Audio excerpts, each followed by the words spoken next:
Hey. Hey. It ain't Tommy. No, wait. No, Thomas. It's Thomas. Oh, just kidding. It's Captain Shithead. Captain Stabbing. The Stabbing Cabin. Just kidding. Oh, that's horrible.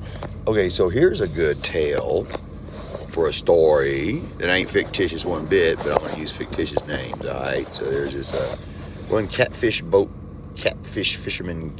Actually, I'd be a captain of a that would make me a captain of the Crazy Cajun, which was a registered catfish fishing vessel in 2004 that I owned, which had been used by my Uncle Kerry before it was sold to my daddy, which was then given to me. I turned it into a Crazy Cajun. Literally had to paint it on there because you have to paint the vessel name on your boat when you get a commercial license. It's all I could do when I was working at this one high-tech company. I mean, I couldn't make it to saltwater every night after work, so I used my RV and go from spot to spot where there was catfish biting and harvest. I never really, of course, I ate my fill, but I was mostly giving them out to the people in the trailer park. Never made any money off of it. Didn't want to. Anyway, I was reminded recently of this one story that parallels this one scene in a movie called, let's just call it Might Mud. It rhymes with Might Mud, so we're going to say it's a movie called, Might Mud. You know what it is? Anyway, in the movie scene, something happens where this dude is swallowing blood, right? Swallowing blood, right? Yeah, swallowing. That's all, folks. No, it's not all. Because what happened to me is that I was out fishing one night. It was around 12:30 at night, and I was around this big canyon. I was in the middle of this big canyon-like area, but it was a river still, a lot of stumps and a whole lot of trees coming out the ground, or water, right? So I was running a trout line in between these 2 trees, right? I was running a trout line between 2 trees, and I was rebaiting it, re-putting fish on the hooks, and yanking the catfish off, and then putting chunking it in a bucket, or the ice chest rather, and putting the bait on.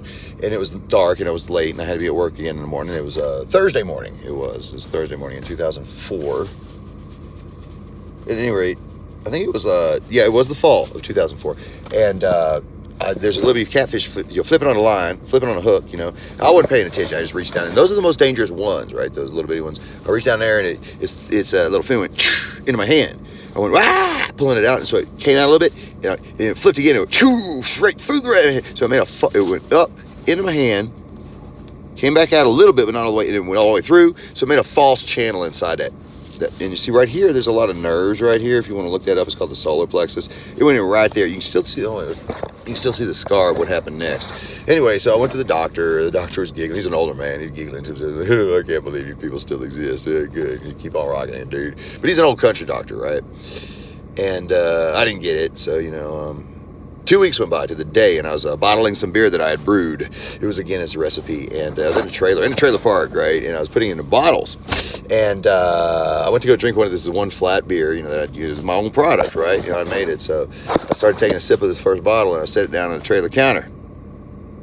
And then I was bottling, cranking that bottle cap fastener, and the crank was going, and I pressed a little too hard, and pop! Shattered one of the one of the long necks of the bottles I was pouring into. Whoops, so I was like a dumbass. I set it down on the counter next to the beer I was drinking. And what happened next is hilarious. It's a blessing from God. It's Jesus working. Mary, actually. See, because what had happened is the wound from the catfish had sealed up inside, and there was a bunch of bacteria and stuff in there growing and festering. But the wound was sealed. I could have lost my hand. I didn't even know this. Anyway, so I was, bottling, put the siphon, pump, crank the bottle cap in her. And so I slipped, right? Boom, and I bumped the trailer. Boonk, badunk-dunk. And those 2 bottles that were on the counter, right next to each other, started wobbling like this. I go, well, they were going to fall. But the one that I thought was my beer was going to fall and was going to hit the trailer ground. I went, whoa! We're in slow motion here. We go, whoa! This is slow motion, right? I went, whoa! To reach out and grab this bottle that was next to me. It was actually to my side on the counter, but I grabbed the wrong one. I grabbed the broken one as hard as I could. It was actually with this hand. You still see the scar if I had enough light. And it scooped this gigantic chunk of flesh out of the palm of my hand. The broken bottle did. When I slammed my hand down on it to keep the beer from falling. And the scoop of meat, the broken bottle scooped a piece of meat right where the catfish wound had been, and scooped the entire, all the way down to the false channel, hunk of meat, ripped it completely out, and just left this little one piece flap hanging. Blah, blah, blah, blah, blah.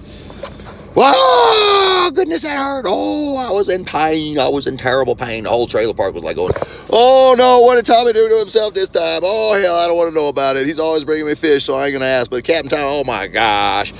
And so I would quickly stuff that chunk of meat back up into my hand. Oh, my dog's going, oh, shut up, Tommy. Oh, he's a hound dog.